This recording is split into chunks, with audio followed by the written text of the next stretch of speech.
waaw dañoo ñëw pour xeex corona bi sensibiliser population bi wax leen pour ñu toog seen kër suñu amul soxla yu ñuy dox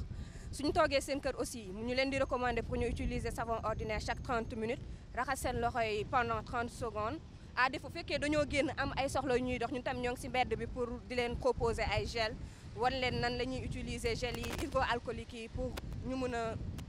xeex corona bi wax leen pour ñu wàññi rassemblement yi maanaam regroupement yi tamit ñuy utiliser savon ordinaire bu baax suñu toogee seen kër suñu génnee aussi fekkee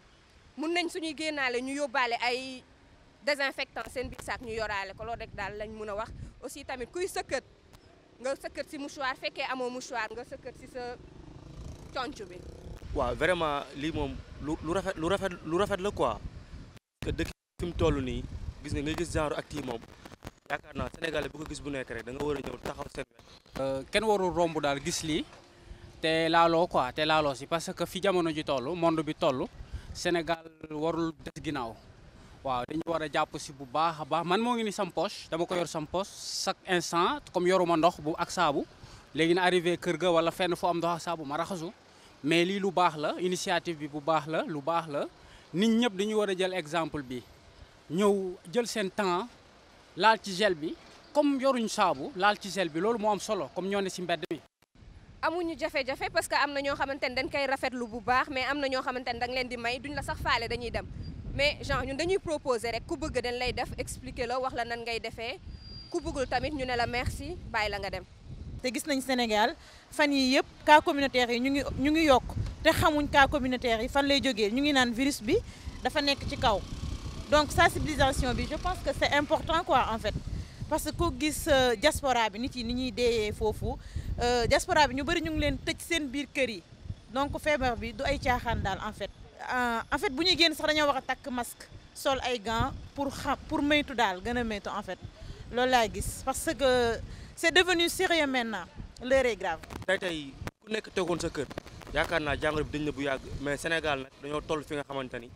mën naa ne kenn mënu toog këram waaye mën nañu topp suñu bopp sàmm suñu bopp aar suñu bopp ci kaw jël suñuy prévention moytu distance bi ku ci nekk boo ko mënee sori nga sori ko di jël say gel di laal sa loxo à tout moment di moytu yenn contact yi aussi en plus say loxo bu lu nangu à chaque fois rek mu laal sa bakkan wala mu laal sa bët. waaw dañ leen koy wan dañ leen di wax ñu def seen diggante baaraam yi si ginnaaw raxas bu baax. ñu respecté suñu bopp respecté kilifa yi ñi jiite ñu respecté leen jox leen ay cër yi mot sëkk boo leen joxee cër dañuy xam fu ñuy teg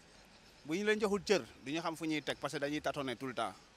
te loolu il faut ñun jeunesse tey ñoo ci war a sensibiliser nit ñi changer leen nekk pour ñu jàmm si feebar bi.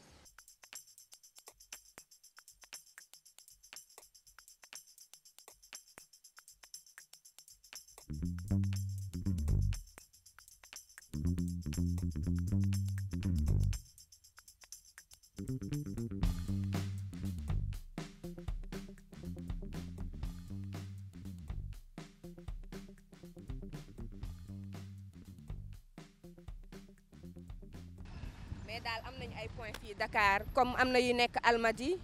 Yoff HLM Sandagar am na rond-point Sandagar ak place de l'Indépendance am na aussi